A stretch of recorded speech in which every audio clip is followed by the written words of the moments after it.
Welcome to the channel. I'm Ricky Myers, and this is the golden age of hard rock. And hey, it's a little too early even for a retired guy to be having a beer, but hey,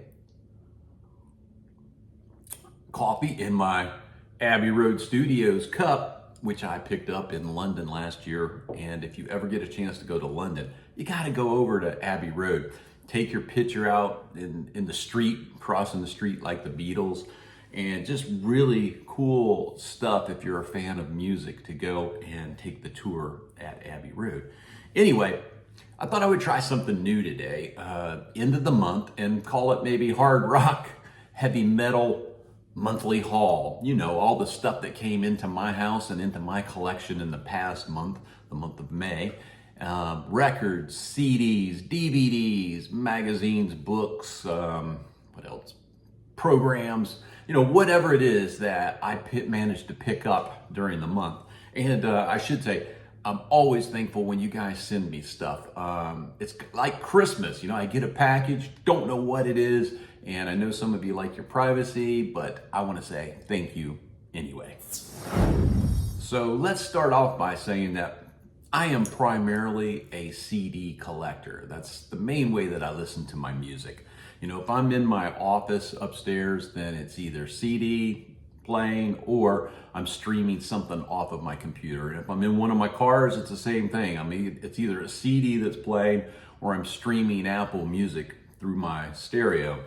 So that doesn't mean I don't buy vinyl records though, even though I don't listen to them. I still buy the old vinyl records. Mainly, I buy it for the artwork that's on the cover and the inner sleeves. I just like having it. So before I get too far off track, let's start with CDs. This is what I got this week. Dockin', Back for the Attack. Yeah, that's nice. I got two Dio CDs. I got Angry Machines. And I got Killing the Dragon.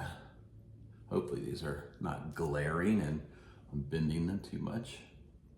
Okay, and then I got one Iron Maiden, No Prayer for the Dying.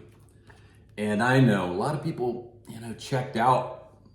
This was 1990, by the way. A lot of people checked out, but I still like this one, and it's been growing on me now that I have it. I've had it in the car for almost a month now, listening to it a lot. I mean, top of my head, the opening track, Tail Gunner, Holy Smoke, and yes, Bring Your Daughter to the Slaughter. And yes, I am a father, and I have two daughters, and no, I would not be bringing my daughter to the slaughter. In fact, I would be slaughtering anyone that would suggest that. But musically, it's a damn good song. And did you know that Bring Your Daughter is the only #1 single for Iron Maiden?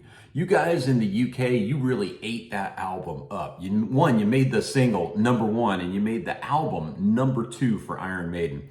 It did well in America, but it didn't get, I think it was like number 17 for the album, and the single didn't really do anything in America. But man, you guys in the UK, you were really into Bring Your Daughter to the Slaughter.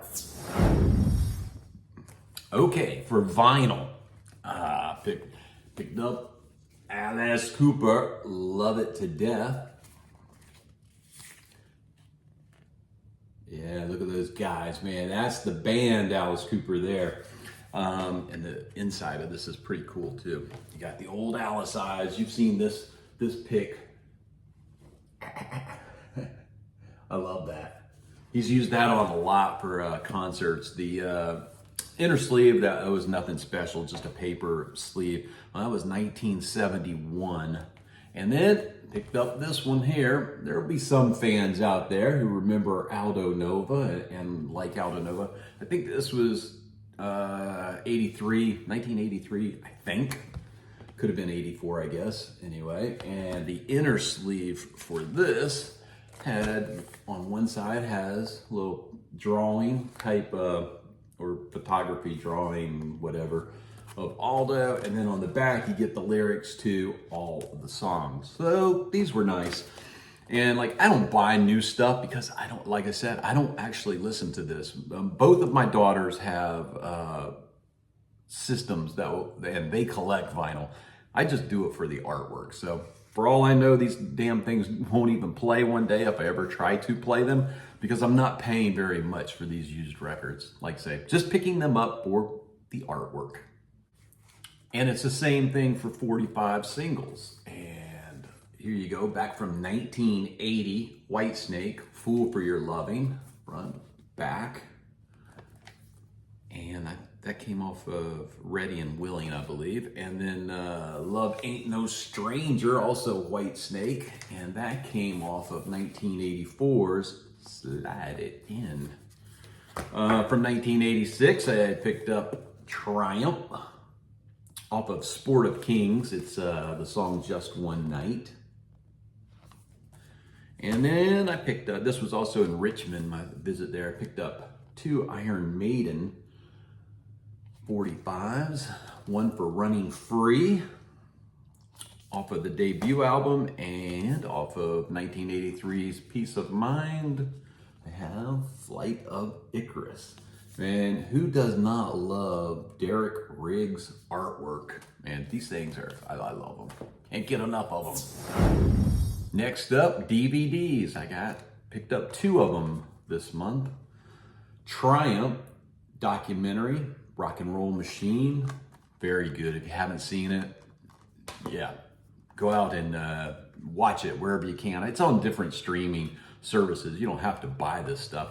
And this is a bootleg copy, but it's still good. It's Dio in the Netherlands, 1983. So of course, I just love the original. I see that glare on there, but I love the original lineup of Vivian Campbell, Jimmy Bain, and Vinny Appice. So even though it's a bootleg, there's like no booklet in it or anything. Got it off of eBay. I didn't pay very much for it, like $5 or $6, I think. But a nice show from back in '83. So there were no books this month, even though I am currently almost finished reading Black Sabbath by Mick Wall.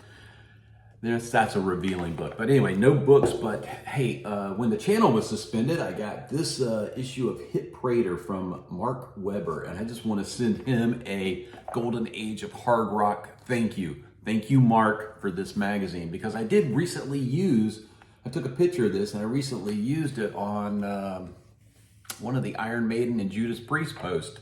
So you guys may have seen that there. Thank you again, Mark. What else do I have here? Oh, yeah, one last item. A vintage tour program for Iron Maiden, and this one comes from the 1983 World Peace Tour. That's the back.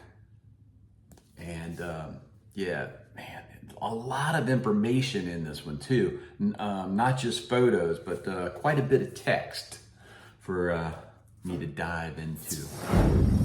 In May, I was able to buy tickets to 2 future shows. One in June is Lita Ford. That's coming up pretty quick. I think June 8th and September 22nd.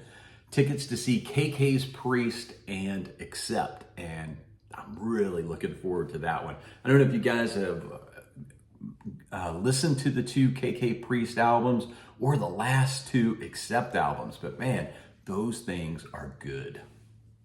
And funny thing that I noted is, because I like to look up the set list of songs that everyone's playing, so I can make sure I know, what's going to be played, and I'm familiar with it. And believe it or not, Lita Ford is covering Accept's Balls to the Wall, and of course, it's still in the set list for Accept. So, like, having never seen that song performed live, I'm going to see it twice in a matter of a couple of months.